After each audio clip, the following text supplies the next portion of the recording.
जय सिया राम सभी को। और रामचरितमानस में किष्किंधा कांड दोहा संख्या 12 खोल लीजिए, 1 to 12। और बहुत सुंदर प्रसंग है।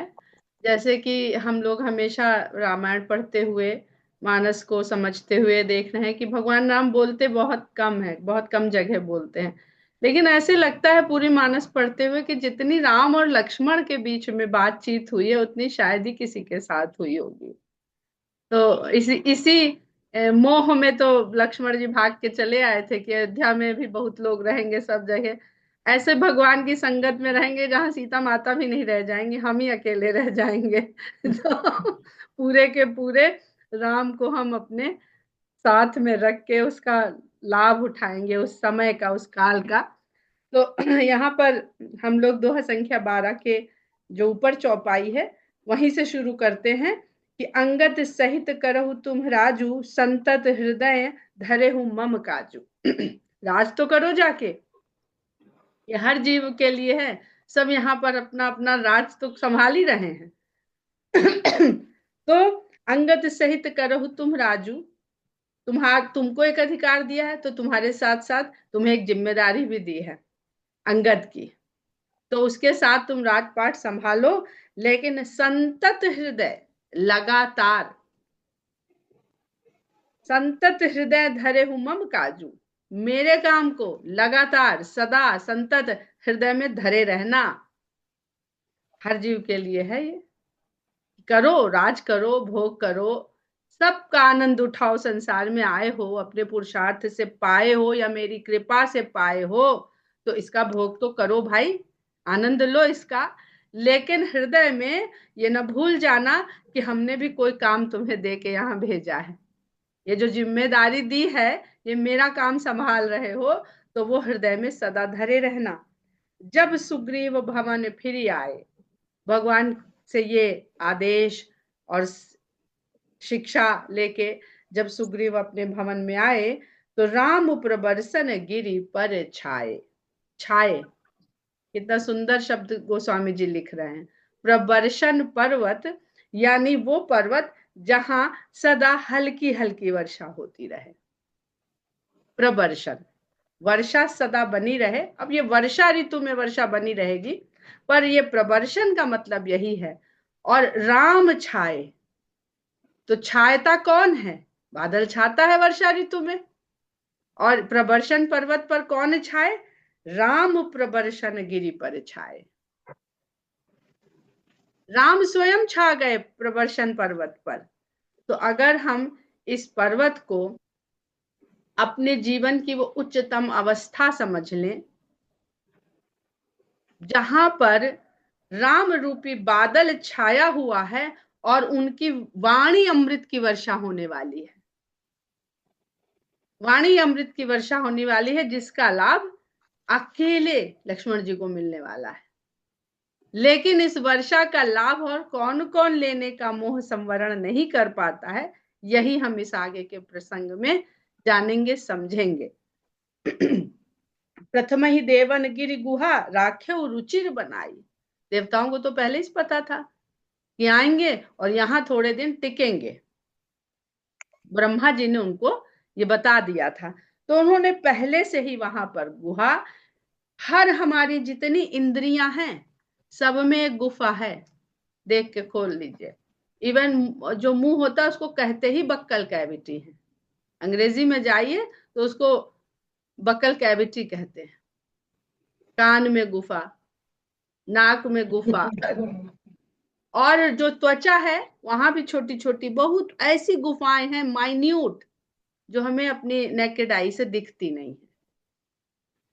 तो ये देवताओं की गुफाएं हैं कि जब भाई राम रूप, अब राम स्वयं मेघ के रूप में अपनी वाणी अमृत की वर्षा करेंगे, तो हम भी अपनी अपनी गुफा, उनके लिए गुफा तो बना दी यहाँ, जो अपना बुद्धि रूपी उच्चतम अवस्था में, बुद्धि मस्तिष्क उच्चतम अवस्था में, सब गुफाएं जा कहाँ रही हैं? सब गुफाएं उसी उसी गुफा की ओर जा रही हैं जो मस्तिष्क रूपी गुफा है, और वहां पे छा गए हैं भगवान राम। तो देवता पहले से ही तैयार थे। राम कृपा निधि कछु दिन वास करेंगे आई। कि कुछ दिन के लिए। अब निर्गुण है तो कहाँ वास करेंगे? जो सब जगह व्याप्त है वो एक जगह थोड़ी ना व्याप्त होगा। उसको तो वही पा सकेगा जिसके अंदर ये क्षमता है कि वो हर सर्वव्यापी भगवान से अपना संपर्क साध ले। जैसे जो हमारी आजकल वो चलती है ना, रेस चलती हैं, मोबाइल टावर से चलती हैं, टेलीविजन से चलती हैं और सैटेलाइट से चलती हैं, तो वो सर्वव्याप्त तो हो रही हैं। ऐसे तो नहीं हो रही हैं कि वो कुछ कुछ एक उनका हाईवे की तरह या एक्सप्रेस की तरह रास्ता बना हुआ है, उसी उसी पे चल रही हैं। उनसे तो विस्तृत उनका क्षेत्र है। तो पर वहां पे उन टावर से या उन सैटेलाइट से चलने वाली उन रेज को कैच कौन करता है? वो डिवाइस कैच करता है जिसके पास उसको कैच करने की क्षमता है। घूम तो हम भी वहीं रहे, हम तो नहीं कैच कर पा रहे हैं, वो कैच करके फिर हम तक पहुंचा रही। तो गुरु गुरु को मान लीजिए, गुरु इस तरह से, या इंद्रियों को ही हम साध ले तो वो इंद्रियां भी उसको कैच करने लगेंगी। तो सर्वव्यापी भगवान से संपर्क साध पाना ये जरा साधकों के ही बस की बात है। इंद्रियों के ऊपर आश्रित रहने वाले साधारण जीव के बस की बात ये नहीं है। तो मनुष्य जो है वो बड़ा प्रसन्न है कि हमारी इंद्रियों के द्वारा हमें भगवान को समझने का, संपर्क साधने का अवसर मिलेगा। राम कृपा निधि कछु दिन, वो इतने कृपालु हैं कि वो सोचते हैं कि भाई जो साधक है वही हमारे इस रूप भी कहना पड़ता है, शब्द के अधीन होते ही जो भगवान है, निर्गुण ब्रह्म है, वो सगुण रूप में आने लगता है। तो वही हमारा खाली क्या आनंद ले, वही हमसे खाली संपर्क साधे? नहीं, हमसे हर मनुष्य, हर जीव, हर जंतु, हर जड़, हर चेतन सब हमसे जुड़ सके। तो ऐसे कृपा निधि हैं, छाए हैं और कृपा निधि के रूप में छाए हैं, वास करेंगे यहाँ पर। तो जितनी देर हम लोग सुन रहे हैं उतनी देर तो हम लोग प्रसन्न है ना कि हमारे इस गिरि पर भगवान वास भी करेंगे और छाएंगे और वाणी की अमृत वर्षा भी करेंगे। उतनी देर को तो हम लोग प्रसन्न है ना। सुंदर बन कुसुमित अति शोभा, गुंजत मधुप निकर मधुलोपा लोभा। वन बहुत सुंदर हो गया, बड़े सुंदर फूल खिल के पूरे उस प्रवर्षण पर्वत को सजा दिए, और फूलों के खिलते ही लालची भौरे आ गए कि मधु के लोभ में आ गए। अब ये मधु कौन सा है? भगवान की भक्ति के लोभ में हमारा जो मन रूपी भौरा है। ये और सब छोड़, नहीं भाई इस समय कोई फोन मत करना, अच्छा तुम बैठ जाओ, किसी की मेड आई है, नहीं अभी डिस्टर्ब मत करो। है तो हम लोग कितने कृपा निधि हैं कि आधे घंटे को ही सही वो हमारे मन को अपना लोभी बना लेते हैं। ऐसे कृपा निधि हैं वो।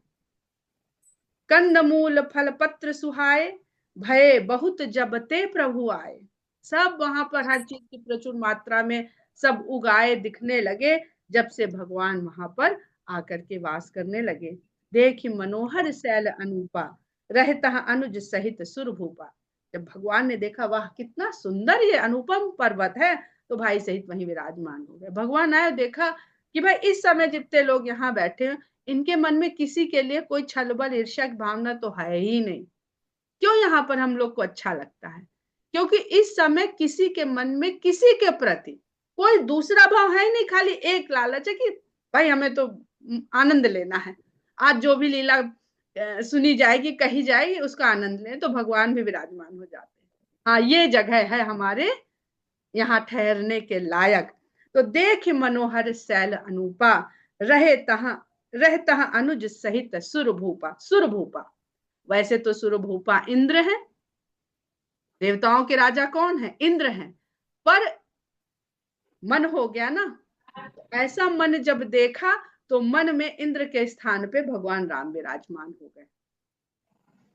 इंद्र के सिपाही कौन है? इंद्र के सेनापति कौन है? कामदेव। तो भगवान ने देखा नहीं, यहाँ पे तो इस समय हम भाई सहित विराजमान होंगे। मधुकर खग मृग तनु धरि देवा, करहि सिद्ध मुनि प्रभु कै सेवा।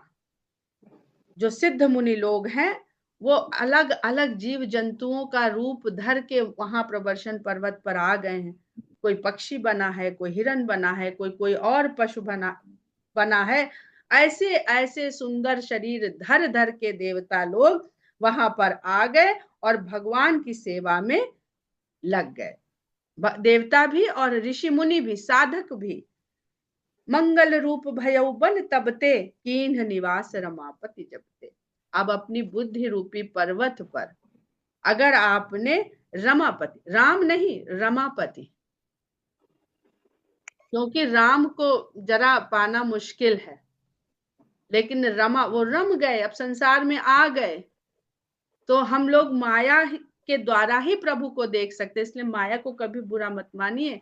वो योग माया है, महामाया है, दो भाग में बंटती है संसार में, योग माया और माया जो विषय कामनाओं की माया है। तो सब मंगल रूप हो गया। फटिक शिला अति शुभ्र सुहाई, इस फटिक की बड़ी सुंदर शिला। कपाल हमारा किस रंग का होता है? श्वेत चमकीला। खोल के निकाल लो तो रगड़ दो तो देखिए स्फटिक की तरह चमकती खोपड़ी कपाल। तो उस स्फटिक की शिला पर जो एकदम शुभ्र है, श्वेत है, उस, और जैसे 7 चक्र है ना हमारे, तो 7 चक्रों का हर चक्र का एक रंग है यौगिक सिद्धांत में, योग के सिद्धांत में। और वो 7 रंग उसी विबग्योर के ही उसमें है, सीरीज में है। लेकिन ये साधारण फिजिक्स में पढ़ा दिया जाता है कि जब सब 7 रंगों को एक तेज गति के साथ मिलाया जाता है, घुमाया जाता है चक्र में, तो सफेद रंग दिखता है, श्वेत दिखता है। तो जब हम इस प्रकार, ये साधकों के लिए भी और भक्तों के लिए भी, और सामान्य जो वन में पड़े हैं जिनको कुछ आता जाता नहीं है, उनको भी राम के नाम या राम के चरित्र को सुनने से, राम की लीला को सुनने से, देखने से, महसूस करने से ये सब मिल जाता है। फटिक शिला अति शुभ्र सुहाई, सुख आसीन तहां दो भाई। ऐसी सब तैयारी हो गई, अब क्या है, अब बैठ गए भगवान आकर के, बुद्धि पर विराजमान हो गए। गिरि देखिए ऊंचाई पर होता है, ये हम लोगों ने बालकांड में सब पढ़ा है। कैलाश पर्वत, कैलाश पर्वत से मानसरोवर, मानसरोवर से सरयू गंगा, और ये नदियां निकली। तो अब तो वो तो शंकर भगवान का स्थान है। अब यहाँ प्रवर्षण पर्वत पर जो गोस्वामी जी क्या कहना चाह रहे हैं, सुख आसीन तहां दो भाई, कहत अनुज सन कथा अनेका, भगत बिरत नृप नीति विवेका। तो अपने छोटे भाई के साथ अनेक प्रकार की कथाएं कह रहे हैं, जिसमें भक्ति है, वैराग्य है, नृप नीति है, राजा की नीति है, और विवेक है। सुग्रीव के बारे में बातचीत हो रही है। तो जो हम जैसे भक्त लोग हैं, भगवान की कृपा भी मिल गई और भगवान के द्वारा हमें राजकाज भी मिल गया। अब भगवान हमारे भीतर बैठे हुए सब ये बात करें कि कितनी देखो इसके अंदर भक्ति रहेगी, कितना वैराग्य रहेगा, कितना राजा की नीति का पालन करेगा, विवेक इसका बना रहेगा कि नहीं। वर्षा कालीन मेघ नभ छाए, गरजत लागत परम सुहाए। वर्षा काल आ गई और काले काले मेघ नभ पर छा गए, और जब गरजते हैं तो बहुत सुहावने लगते हैं, क्योंकि ग्रीष्म ऋतु का जो ताप था, सुग्रीव तप रहा था, तप्त था, प्रचंड जेठ की गर्मी के जैसे। वहां पर जब ये बादल भगवान के रूप में ये आया और गरजे, तो हर व्यक्ति प्रसन्न हो जाता है कि अब इस ताप से मुक्ति मिलेगी। गरजत लागत परम सुहाए, लक्ष्मण देखो मोर गन नाचत बारिद देख, ग्रही बिरति रत हरस जस, विष्णु भगत कहूं देख। कहते हैं लक्ष्मण देखो तो जरा, बादलों के आते ही मोर किस प्रकार मोरों के समूह नाचने लगे हैं, आनंद में हो गए हैं। मन मयूर कहते हैं ना, मन मयूर। आप साहित्य से जुड़ते रहेंगे, हर बात समझ में आती रहेगी। और जिस प्रकार एक गृहस्थ को संसार में, जो गृहस्थी के माध्यम से जीवन अपना बिता रहा है, गृहस्थी में होते हुए भी उसकी रति विरक्ति में रहती है, विरति रत, लिप्तता नहीं है। ठीक है भाई, वो जो हम लोग पहले भी कह चुके हैं, बात कर चुके हैं ना, जैसे कोई दासी किसी के यहाँ काम करती है तो काम पूरी लगन, पूरे मन, पूरी सफाई, पूरे उससे करती है, लेकिन उसको ये रति नहीं होती उसमें कि ये हमारा है। वो जानती है कि शाम को 6 बजे 8 बजे जितने बजे हमारी ड्यूटी खत्म होगी, हमें ये घर एसी लगा है ये सब छोड़ चले जाना है, हमें जाके अपनी झोपड़िया में कमरे में, सर्वेंट क्वार्टर में, वहीं जाके रहना है। तो ऐसा ही व्यक्ति को होना चाहिए जो गृहस्थ है, कि उसकी रति विरक्ति में होनी चाहिए। ग्रही विरति रत हर्ष जस। और अगर ऐसा गृहस्थ अगर किसी विष्णु भक्त को देख ले, अब क्यों चले जा रहे हैं सब कुंभ में, दौड़े भागे, काम धाम छोड़े, कि भैया भक्तों के दर्शन तो हो जाएंगे। उनका दर्शन करना ही अपने आप में गृहस्थ के लिए बहुत बड़ी भगवान की कृपा है। पर कलयुग की कौन कहे कि भक्तों को छोड़ के जाने किस किस को मीडिया दिखाता फिर रहा है। घन घमंड नभ गर्जत घोरा, प्रियाहीन डरपत मन मोरा। आसमान में घने घने बादल आ गए हैं और बहुत जोर जोर से गरज रहे हैं। गरजत लागत परम सुहाय। जीव जंतुओं को तो कह रहे हैं परम सुहावने लग रहे हैं, और जो स्वयं भगवान है वो कहते हैं प्रियाहीन डरपत मन मोरा। गृहस्थी संसारी वो आनंद ले रहे हैं, और भगवान, इसीलिए लोग प्रश्न उठाते हैं ना, किष्किंधा कांड बहुत शंकाएं मिलेंगी जो व्यक्ति उठाता है। प्रियाहीन डरपत मन मोरा, लक्ष्मण जी से कह रहे हैं। तो ये विरह वियोग, इसकी पीड़ा को दिखा रहे हैं किससे, जो उनके छोटे भाई हैं। कहने वाला कहे, भाई कहे, आजकल के भाई कहते भैया हम तो तुम्हारे चक्कर में 11-12 साल से प्रियाहीन ही रह रहे हैं, तुमने हमसे तो कभी नहीं पूछा कि भाई बताओ तुम्हें अपनी पत्नी की याद, अपनी प्रिया की याद आती है, कभी उसका वियोग सताता है? तुम्हारी जरा देर को क्या बिछड़ी, तुम्हारा तो व्याकुल भी हो गए और मन भी डरने लगा। लेकिन ये है क्या, अगर लक्ष्मण और उर्मिला का हम लोग भाव पढ़ेंगे तो वहां भी समझ में आएगा। पूर्ण जो दंपति है भगवान के ही अंश है ना। और बालकांड में गोस्वामी जी बता चुके हैं कि जैसे जीव की चारों अवस्था अपनी चारों क्रियाओं के साथ वहां विद्यमान है। तो जो जिस रूप में है वो अपनी जो अर्धांगिनी के रूप में उसकी क्रिया है उसके साथ वो पूर्ण ही वही पूर्ण हो रहा है। लक्ष्मण जी जगते हैं तो उर्मिला जी सोती हैं, वो अलग कथा हो जाएगी। उसके बहुत आध्यात्मिक पक्ष भी हैं और वैज्ञानिक पक्ष भी हैं। उतना हम लोगों, मेरे पास सामर्थ्य नहीं है कि आपको समझा सकें। अब राम और सीता तो एक है, ये सब लोग को इतना तो समझ में आ ही गया होगा कि राम और सीता हैं एक ही। जब सीता जी राम से बिछड़ के विलाप कर रही हैं तो राम को विलाप करना चाहिए कि नहीं करना चाहिए, अगर एक ही है तो? और सीता जी प्रिय के बिना वहां डर रही हैं कि रावण हमारा पता नहीं क्या करेगा, तो राम का मन डरना चाहिए कि नहीं?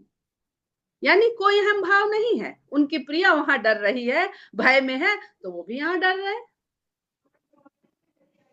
और वो क्यों डर रही है कि हमको बचा पाएंगे कि नहीं, हम रावण के संरक्षण में कब तक जी पाएंगे? तो उनके भाव को वो यहाँ जी रहे हैं और डर रहे हैं। तभी वो हनुमान जी से कहते हैं ना कि एक मन ही तो है, वो भी तुम्हारे पास है। सुंदरकांड में चौपाई है, जिसको चौपाइयां हम तो इतनी याद नहीं रहती, तो वो जिसको याद हो वो सुना सकता है। तो वो क्यों डर रहे हैं? क्योंकि मन तो उनका सीता के पास है, और सीता की क्या मनोदशा है वो जान रहे हैं, तो इसलिए वो यहाँ डर रहे हैं। ये एक रूपता है सीता और राम की, ये एक रूपता है दंपत्ति की। संसारिक भाव से गृहस्थ के लिए बात कर रहे हैं ना, वो क्या कह रहे हैं देखिए, ग्रही विरत रत। तो गृहस्थ क्या होता है, उसका साथी बिछड़ जाए तो किस प्रकार वो दुखी होता है। और याद रखिएगा कि गोस्वामी जी ने रामचरितमानस जो लिखी है, वहां पर उन्होंने प्रणाम वाल्मीकि जी को किया है आरंभ में ही। और वाल्मीकि जी ने जो रामायण लिखी है वो क्रौंच जोड़े के बिछोह से लिखी है। तो आत्मा जो रामायण की है ना, वो विछोह के दुख की ही है। वो आप आत्मा परमात्मा का विछोह समझ लीजिए, वो आप साथी के बिछड़ने का विछोह समझ लीजिए, वो आप क्रौंच का विछोह समझ, क्या पीड़ा वाल्मीकि जी ने महसूस करी होगी जो उन्होंने राम और सीता के वियोग में वो पीड़ा भर दी। है कोई ऐसा रचनाकार जो ऐसा करके दिखा दे? संभव ही नहीं है। तो कहते ना, जो एटम होगा वैसा ही सब्सटेंस बनेगा। ये थोड़ी कि एटम तो उसमें मरकरी का है और बन रहा है आयरन, ये संभव नहीं है। तो रामायण का जो मूल जो तत्व है वो विछोह है। इसलिए पूरी रामायण में राम और सीता के रूप में वो विछोह ही हमें मिलेगा, वो वियोग का कष्ट, दुख, पीड़ा ही हमें मिलेगी। इसमें ये सफलता है रचनाकार की।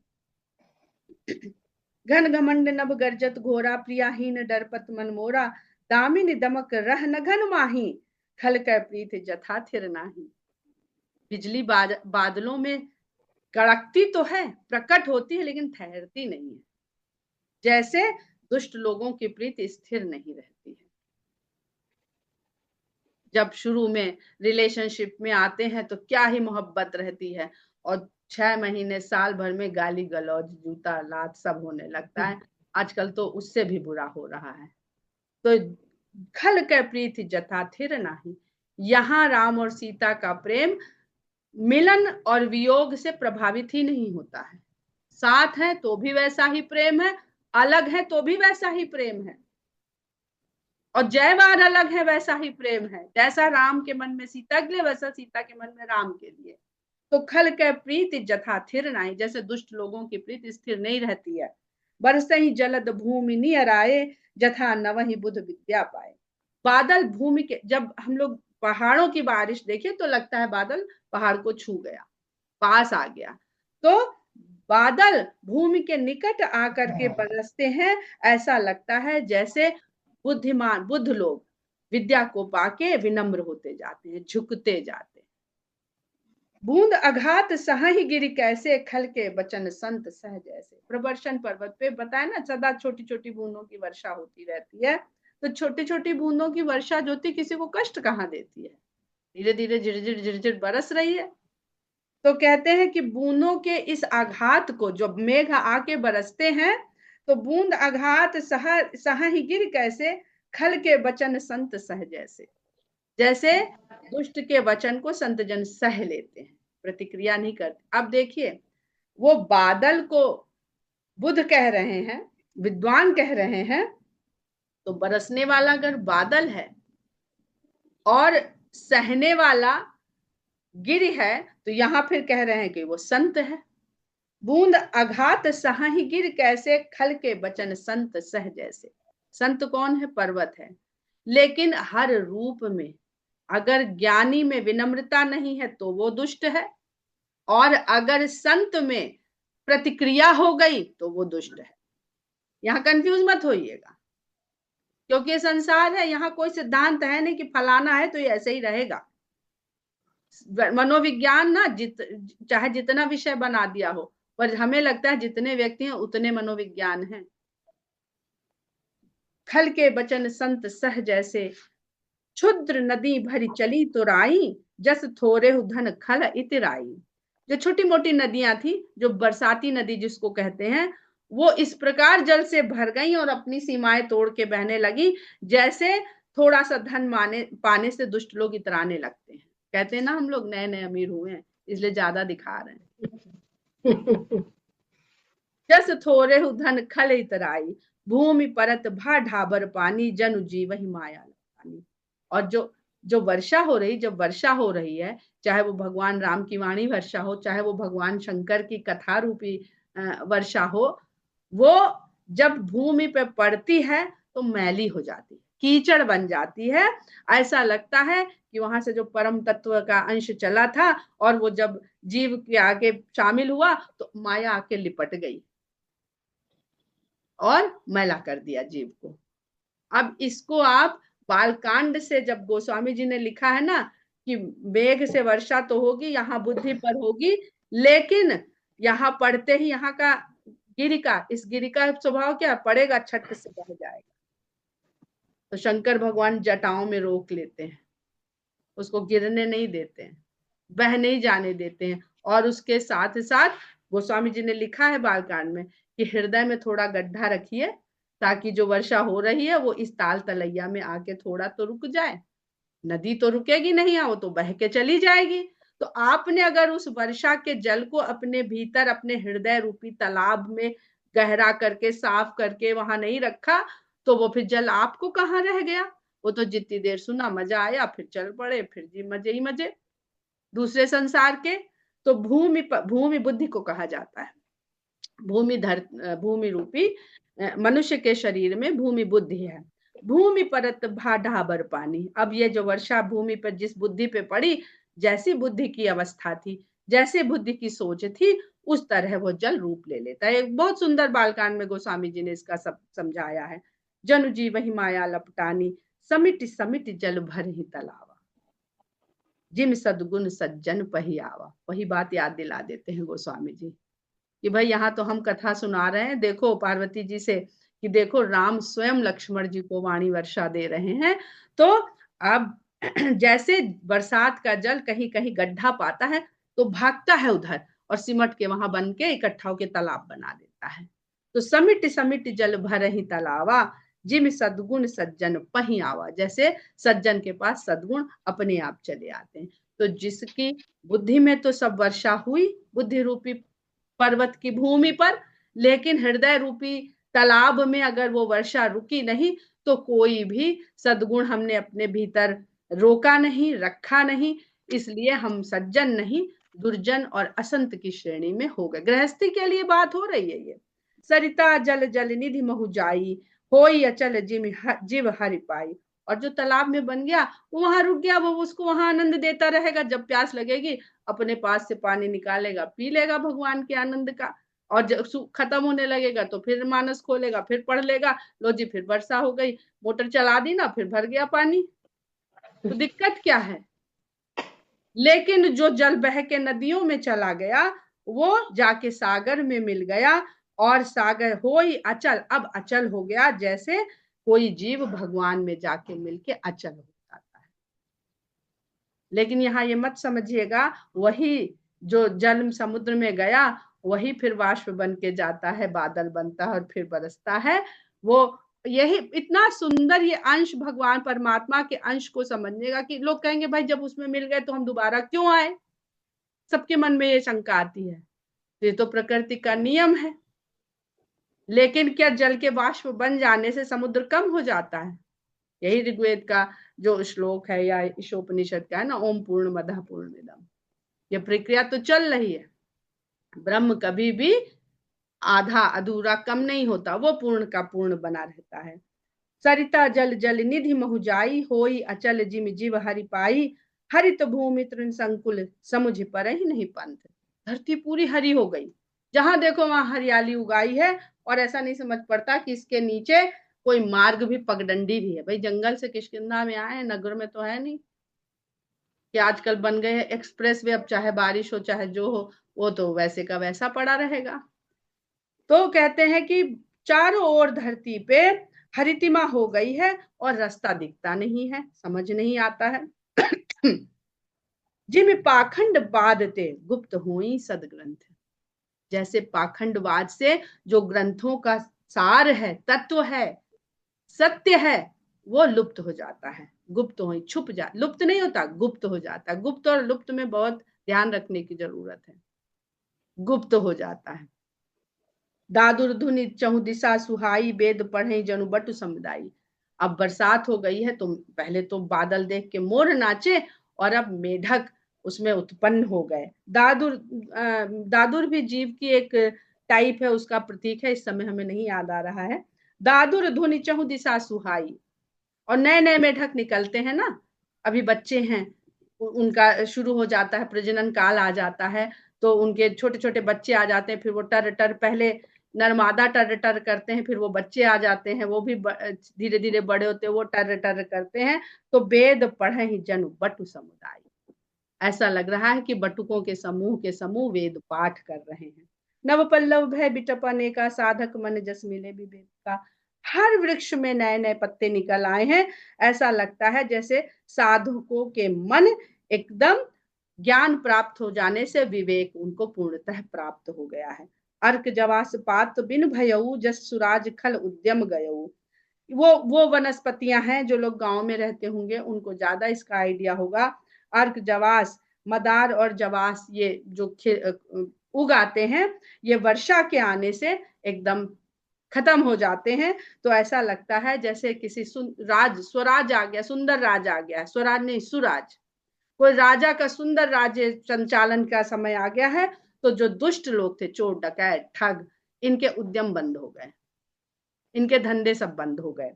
खोजत कतहु मिलई नहीं धूरी, करई क्रोध जिम धर्म ही दूरी। खोजने से भी वर्षा काल में धूल नहीं मिलती। जो लेडीज है घर में डस्टिंग का टाइम इंटरवल बढ़ जाता है, 4 दिन में हो रही, 5 दिन में हो रही, धूल ही नहीं आ रही। अब तो बरसात नहीं होती वैसे। तो खोजत कतहु मिलई नहीं दूरी, करई क्रोध जिम धर्म ही दूरी। जैसे क्रोध आ जाने से धर्म दूर हो जाए। मिल सब कुछ रहा है संसार में, हम लगे हुए हैं, साधना कर रहे हैं, प्रयास कर रहे हैं, लेकिन अगर क्रोध आ जाता है तो सारा ज्ञान, विवेक, भक्ति सब चला जाता है। शशि संपन्न सो हम ही कैसे, उपकारी के संपत्ति जैसे। चारों ओर धरती पे फसल लहलहाती दिख रही है और ऐसे शोभा पा रही है जैसे किसी उपकारी की संपत्ति। और जो किसान उगाता है वो किसके लिए उगाता है? खाली अपने खाने के लिए नहीं उगाता, वो शायद सबसे कम सुविधा वाला जीवन जीता है, इतना उपकार करता है वो। तो पर उपकारी संपत्ति ऐसी होनी चाहिए कि जिसको हम अपने पुरुषार्थ से पैदा करें, उसकी रक्षा करें, उसको बचाएं, संवारें, लेकिन दूसरे के लिए। निशितम घन खद्योत विराजा, जन दम्भिन कर मिला समाजा। लेकिन इसी में जुगनुओं के भी झुंड के झुंड आ गए हैं, क्योंकि बहुत गहरी रात में जरा से भी रोशनी रहेगी, जुगनू का जो प्रकाश है वो दिखता नहीं है, लेकिन घना जितना अंधेरा होगा उतना जुगनू जो है नजर आएगा। तो निशितम घन, रात के घने अंधकार में जुगनुओं का जैसे लग रहा वर्चस्व हो गया है। जन दम्भिन कर मिला समाजा, ऐसे लगता है घमंडियों का समाज इकट्ठा हो गया, सब अपनी छोटी छोटी से प्रकाश में गुनगुन गुनगुन करते हुए अपने दिखा रहे हैं, देखो हमें देखो। सूरज निकलेगा कहीं कोई नहीं नजर आएगा। महावृष्ट चली फूटी कियारी, जिम स्वतंत्र भय बिगड़े। बहुत कंट्रोवर्शियल चौपाई है, समय भी हो गया है, इस पर कल चर्चा करेंगे। थोड़ा सा बता देते हैं कि बहुत महावृष्टि जब होती है तो क्यारियों में जो लगा होता है वो इस प्रकार अंकुरित होकर फूट फूट के इस तेजी से बढ़ता है, जैसे लगता है अगर स्त्री को स्वतंत्रता दे दो तो वो बिगड़ जाती है, अनुशासनहीन होकर जिधर चाहे उधर बढ़ने लगती है। तो ये भी बहुत कंट्रोवर्शियल चौपाइयों में से एक चौपाई है, इस पर कल चर्चा विस्तार से करेंगे। उसके बाद मेरा एक वहां पे जो हुआ था प्रेजेंटेशन, मानस में नारी निंदा कितना, वो भेज देंगे आप लोगों को लिंक। उसको सुन के आप लोग के जो भी शंकाएं हैं, प्रश्न है, जिज्ञासाएं हैं, जानने की इच्छा है, उसमें सुनिएगा। उसके बाद हम लोग उस पर अगर चाहेंगे तो चर्चा कर लेंगे। जय सिया राम। जय सिया